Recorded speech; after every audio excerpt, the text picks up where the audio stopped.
Assalamualaikum warahmatullahi wabarakatuh, Kicau Mania, Kacar Mania, saudaraku semua, dimanapun kalian berada di seluruh Nusantara, Indonesia tercinta, yang dari negara tetangga, Malaysia, Singapura.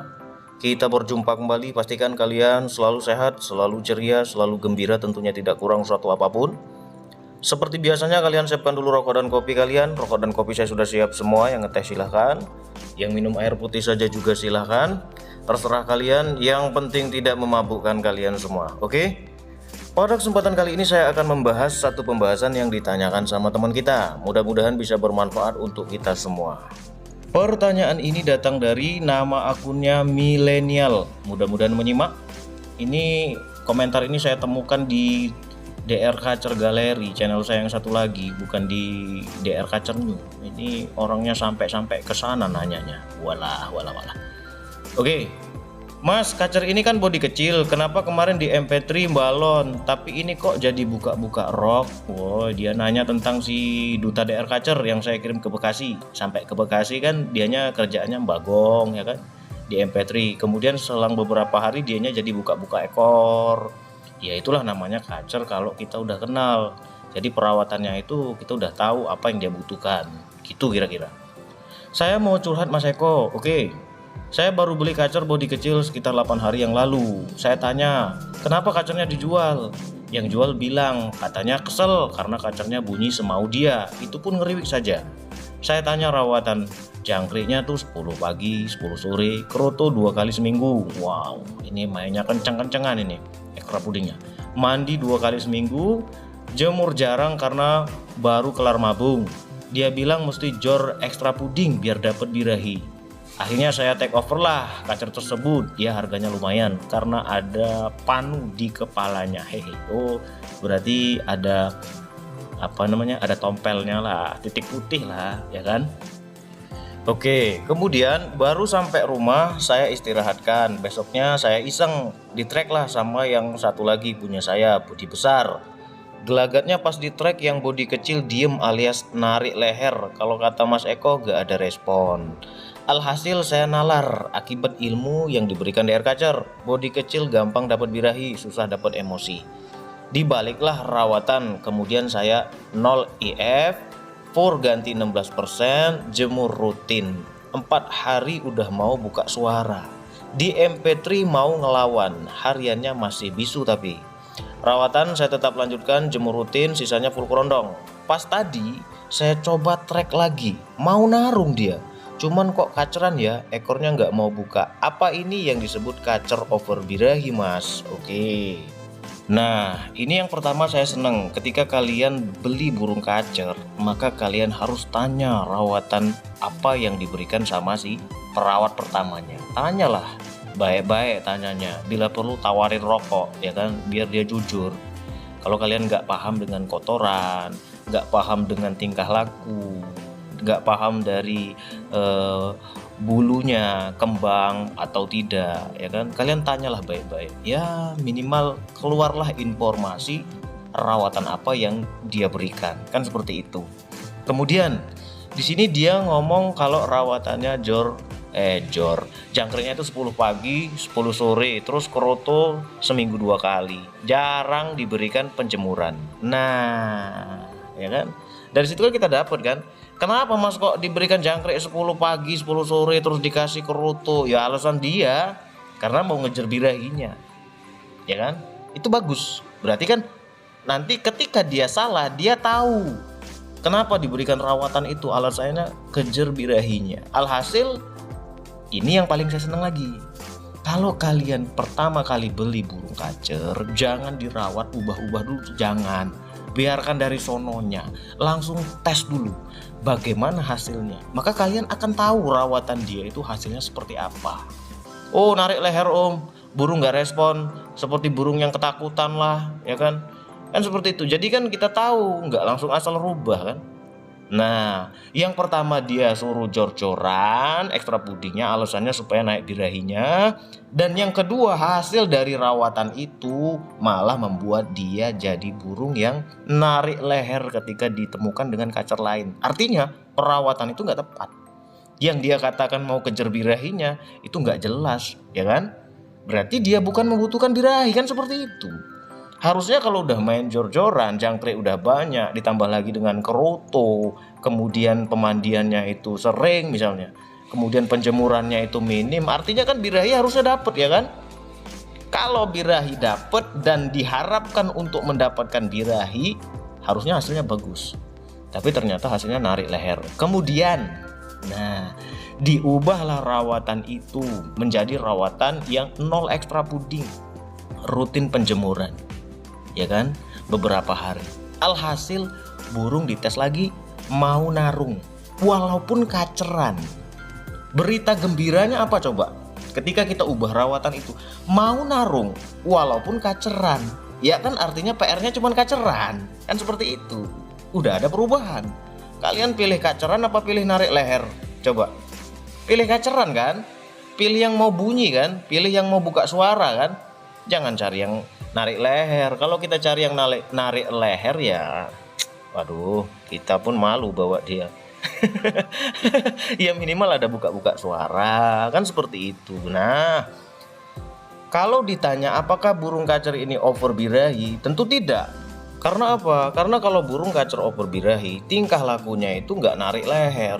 Kalau dia narik leher itu tanda kalau nggak punya mental, mentalnya hilang. Penyebabnya banyak, kesalahan dari perawatan, obesitas, ya kan, fighternya tuh jadi hilang.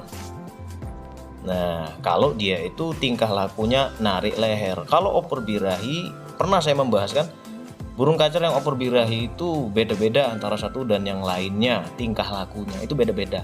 Ada yang pendiam tapi over birahinya, sama lah seperti kita, ya kan. Ketika kita mengalami jatuh cinta, ada yang diem, disimpan dalam hati, dipendem, nggak taunya jadi besul.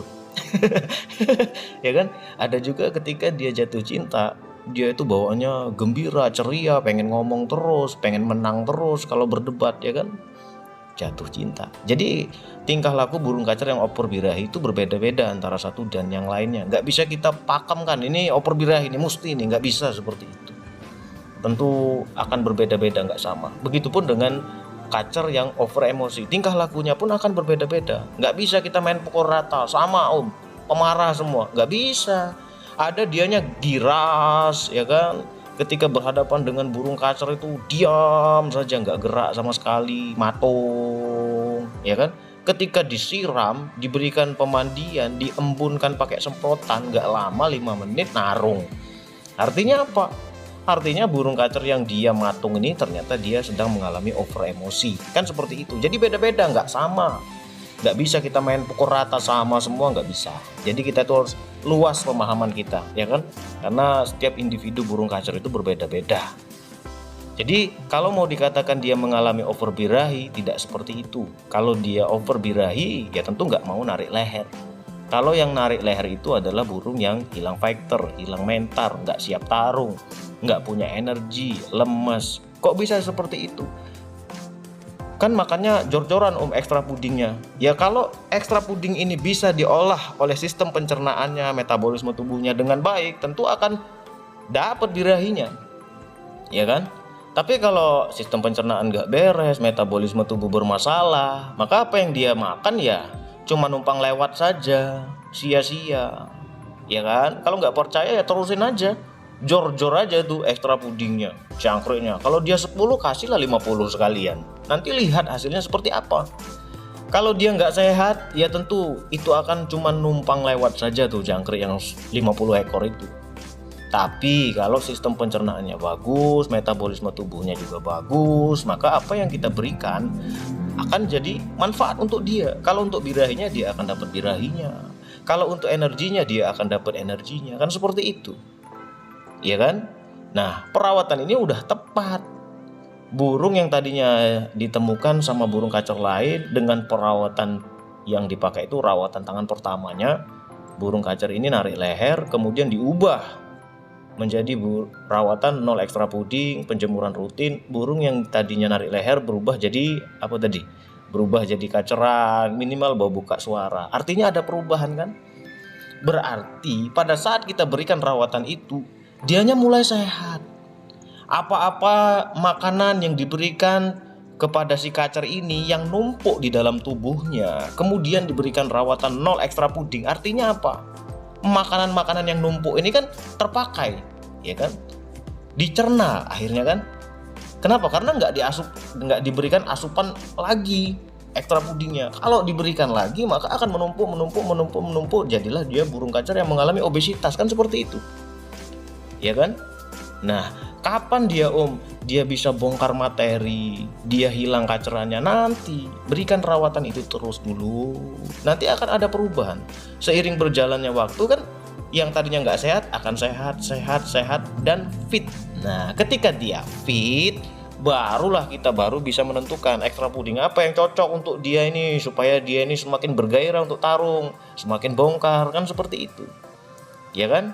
Ya harus sabarlah merawat burung kacer ini, ya kan? Untung-untungan ketemu, itu kan enak, namanya nalar dengan apa yang saya sampaikan. Makanya kalau kalian simak tuh sampai kelar, silahkan kalian cerna, silahkan kalian kembangkan, kan seperti itu, ya kan? Jadi jangan cuman dapat itu, ya jangan, kembangkan supaya kalian semakin cerdas. Kalian kembangkan, nanti kalian akan paham, akan pinter. Nanti step by step kalian akan bisa tahu, oh tingkah laku burung kacer saya ini perubahannya seperti ini, perubahannya seperti ini. Kan seperti itu. Kalau kita nggak kembangkan ya seperti itu saja. Om, contoh nih, Om, burung kacer saya kotorannya mencret Om, gimana tuh Om? Udah bolak-balik rawatan Om, gimana sih kok mencret, apa namanya? Kotorannya kok basah terus ya Om? Kan sudah pernah saya katakan, sering saya bahas, sering saya sampaikan, pur mengandung kadar protein. Terus saya sering ngomongin kembangkan kan? Ya jangan lihat proteinnya saja, kalian lihat apa yang di sebelah protein itu. Ada abunya, kadar abu berapa persen, kadar lemak berapa persen, kadar air berapa persen. Setiap pur itu berbeda-beda, ya kan? Ada yang kadar airnya itu 12%, ada yang kadar airnya itu 10%. Kalian perhatikan kadar air. Coba kalian cerna, kadar air berarti kan kelembapan. Semakin tinggi kadar airnya maka kotorannya akan semakin banyak. Kan seperti itu, ya kan? Itulah yang saya maksud sebagai kembangkan. Jangan denger kadar protein terus kalian stuck di protein itu saja. Kalian kembangkan. Oh ini Om ada lemaknya nih Om. Oh ini ada kadar airnya nih Om. Oh ini kadar abunya ada nih Om. Kembangkan itu semua. Jadi kalian itu nalar, nyambung, ngerti ya? Oh gitu. Nah, jadi untuk Mas milenial, teruskan dulu rawatannya, dinolkan dulu, rutinkan dulu penjemuran. Ya kalau mau berikan mandi karena bulunya baru kan, berikan mandi seminggu sekali. Nanti kalau dia sudah kelihatan fit, baru cari tahu ekstra puding yang pas untuk dia. Jangan berikan dulu ekstra puding. Teruskan dulu rawatan itu. Dan jangan lupa cek perkembangannya seperti apa. Nanti baru bisa dipadukan. Seperti kacer ini, kacer duta, ya kan? Itu si duta itu rawatan jangkriknya itu cuma dua ekor. Kalau dia mau tarung, mau digantang, mau tampil, maka dia perlu kerutu. Jangkriknya 2 ekor, 2 pagi 2 sore, kemudian penjemurannya itu rutin. Pas pada saat mau digantang dia mesti ada kerutunya.